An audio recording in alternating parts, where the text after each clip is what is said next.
This is the government chasing Bitcoin around. Yeah, 100%. Hey, You can't catch me. you can't catch get me. Bitcoin.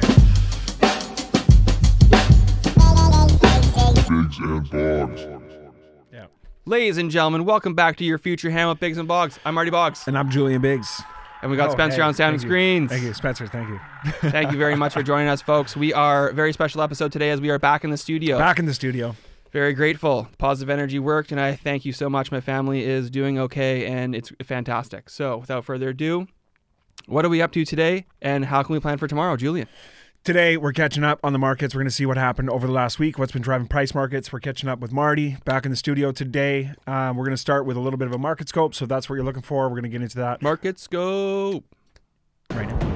What I'm looking at right now is the US dollar chart. Well, right now I'm looking at the Bitcoin versus US dollar chart on the weekly time frame, zoomed out a bit today so we can get an idea of the stronger signal and where price action could be going. We had a very big move to the we had a very big move to the upside this week, about 15%, but we are making our way back down now. Testing range is below 40K, about $39,000 at the time of filming this video. So I do believe that we are going to test this green line again, and that could, be 37.5 or even as low as 35K again. Not quite sure yet, but we got a lot of stuff going on that is affecting these markets. But on the shorter time frames, it looks like things are starting to turn around, but we want to be just aware of what's going on in larger time frames. Yeah, that weekly candle looks... As it's looking like it could make another bearish move moving forward. But we're going to keep an eye on that, keep you updated. So I just wanted to go over to the SPX, the S&P 500 for a minute here. It's been a very strong correlation into the patterns between the SPX, the NASDAQ, and Bitcoin charts. So I want to be aware of what's happening here. And right now we are seeing the 20-day period start to come through the 200-day period.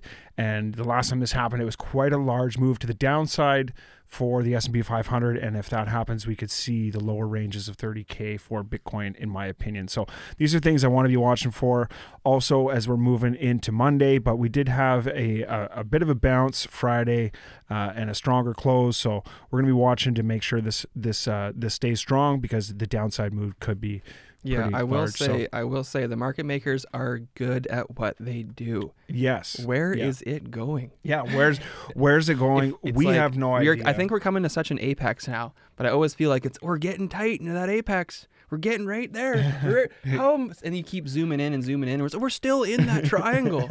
When is it going to break? Yeah. And that's exactly what's been happening here on Bitcoin. We just keep working our way tighter and tighter down into this apex. So I wanted to go out to the weekly. It doesn't look as messy.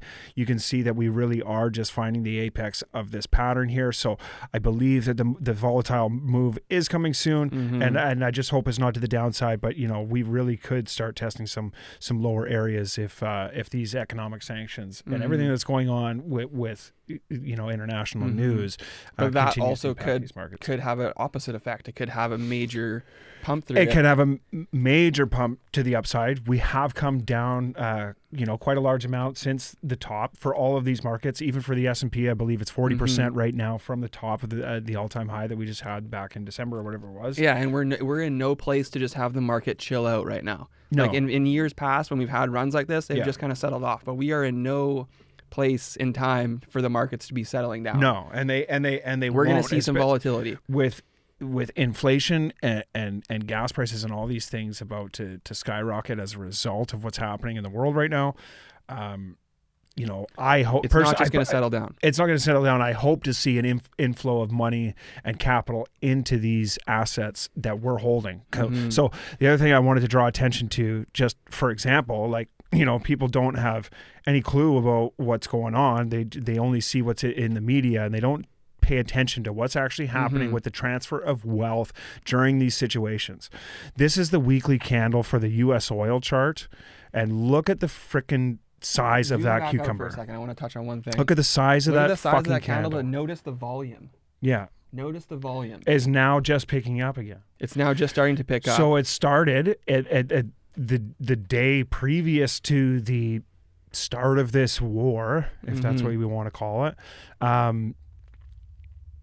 was the volume to the downside. But as you can see, that wasn't what was really going to happen in these markets, and the move is actually to the upside. And this is one of the largest, so majorly this is one of the largest weekly candles we've ever seen. So that's of course, in history, I think, as far as this could dump off, but Russia sits on some of the largest oil reserves, or if not the largest oil reserves in the world. So TA is out of the picture. We don't know what's going on. I don't believe that anybody knows the real story of what's going on, or what the battle between the East and the West is, or what's really driving these forces to do what they're doing in Russia and Ukraine and the U.S., right? What I do know is that money is changing hands and people are getting fucking rich, right?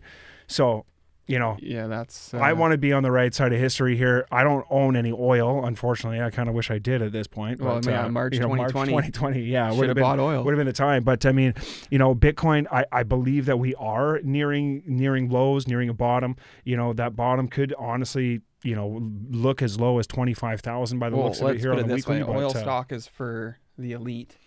Bitcoin is for the everyday guy. That's just it. Bitcoin is for the everyday guy because you can buy $10 worth. Yeah. Right. Yeah.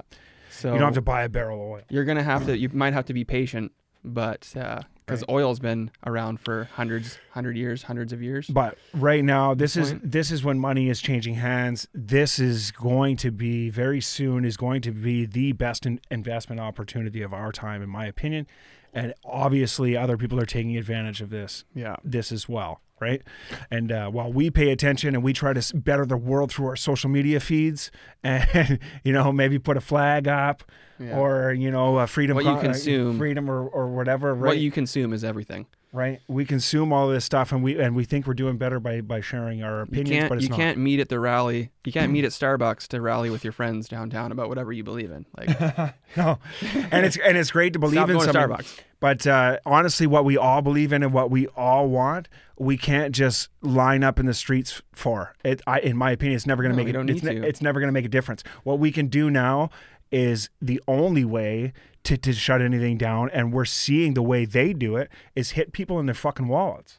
You take away Netflix from them, you take away Spotify from them, you take away Instagram from them, you take away Visa from them, you take away MasterCard from them, and you slowly try to disable them from what we call a normal society or normal living. Right, the digital world. This is what they're doing to the Freedom Convoy in Canada as well. Not that we supported it or did anything to do with it. I don't care. It's all ridiculous. But what they're doing now is affecting them by hitting them in their wallets, freezing crypto accounts. They're freezing this, they're freezing that.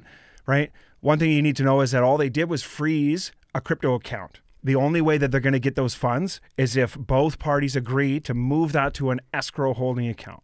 Right? They can't take your crypto. They can't seize your crypto. That's not going to happen.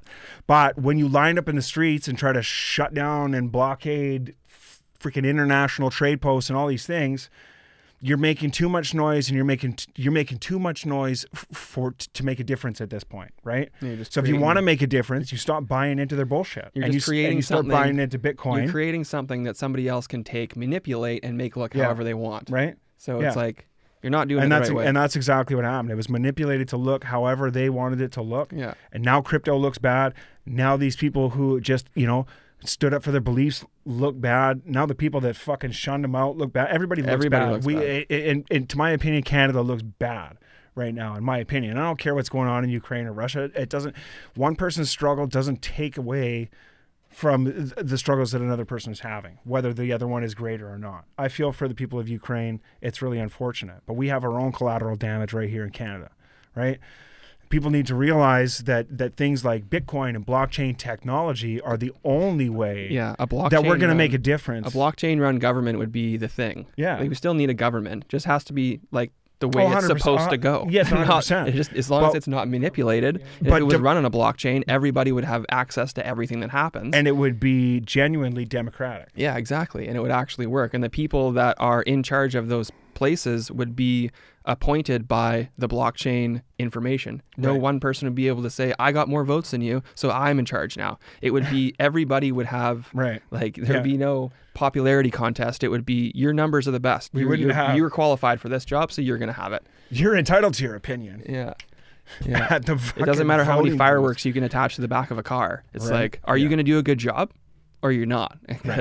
Yeah, and you know, like I said, we need more facts and less opinions. Yeah, more facts, less opinions, Because it doesn't matter. My opinion doesn't matter. Marty's opinion doesn't matter. Spencer's opinion doesn't matter. We all know that we should know that our opinions don't matter. It doesn't matter how much you share them. You share them until you're blue in the face. Yeah. At the end of the day, they don't really matter. What are you accomplishing? Just right? Look at that. So we're not trying to share our opinions. We're just trying to share a message that Bitcoin is the community that will change democracy, in my opinion. And the traditional finance. That's the reason why it's getting so much, hate, right? Hate, FUD, and it's like you can go everywhere and see an ad for Coinbase and to buy all this stuff, but there's also fear mongering. It's like, oh well, they can freeze my crypto. It's like, well, you're witnessing right now, they can freeze your Visa, they can freeze your MasterCard, they can freeze your bank account. You think you're fucking safe in the bank? It doesn't matter. Like, I mean, you are far more safe holding your value in Bitcoin with self-custodianship than you are putting your money in the bank. And people need to realize that. Or you could try and haul your gold around on your shoulder. Yeah. You know what? Hey guys, how's it going? It's funny because there's gonna be a whole bunch of gold buffs in this argument, and then there's gonna be these people who understand where we're going with digital assets, because the transition from physical to intangible assets has been happening for decades, long before Bitcoin or anything else was ever around, right? So which is weird too. We just have blockchain now. All the fucking free stupid shit was first, and now we're like, okay, maybe a financial system. Yeah. Maybe we should have done that first. Yeah, I don't know. Maybe we had to figure it out. Yeah, maybe it's going the way it was supposed to go. Maybe. Yeah. So, in my opinion, just gonna take a little time. Yeah, it's going to take time, but it will slowly change the traditional finance system, right? And it's like if you want to. Well, if you want to make a change, if you want the government to see the need for change, you hit them in the wallet just like they hit you when you try to impose your opinion on them. Yeah. Right. Yeah. Stop buying into their shit. Right. Exactly. And you've made yourself vulnerable by relying on them. Yeah. So buy into your own value. Yeah. Right. Maybe you already have, and that doesn't even have to be Bitcoin. You already clicked accept to the terms of use. You fucking did it. Yeah. You clicked accept, and now you're. Maybe that's not even buying Bitcoin. Maybe that's growing a tomato plant this year. Maybe maybe it's growing. You know what I mean? Maybe it's growing some lentils or whatever. Cukes in the back. But the more value you hold in yourself, and your value can be your time, your health, your assets, it doesn't matter. But the more you can depend on yourself for your own value, the better you're going to feel, and that's where your freedom is. Okay? My freedom is in my time and my health, right? And I exchange that for currency, right? Yeah. And I put that into money, which is Bitcoin. Okay? Because currency that they feed us, that ain't fucking money. Well, it does not meet the definition of money whatsoever. Well, yeah, no. The definition of money is something that is a value storage. Yeah, that you and doesn't trade for, and it's not going to decrease in value. Okay, and our currency, this inflationary currency system that we have, is not money, and we need to realize the difference between currency and money, right? And that's what I'm starting to just realize this now myself, and build. I just channeled this. This is literally channeling. Yeah. Anyway, yeah. No, that's where we are on that. That's it. You're right. This fucking. And they're coming for your shit. They are coming for your shit. Apparently. But they can't take your Bitcoin. Apparently. This is the government chasing Bitcoin around. Yeah, 100%. Hey, you can't catch me. You can't get me. Bitcoin. They've tried. Okay, that's good. Anyway, think that's good for today, or what? Yeah, Biggs and Boggs out. This has been a good one. Peace. Biggs and Boggs out. Biggs and Boggs.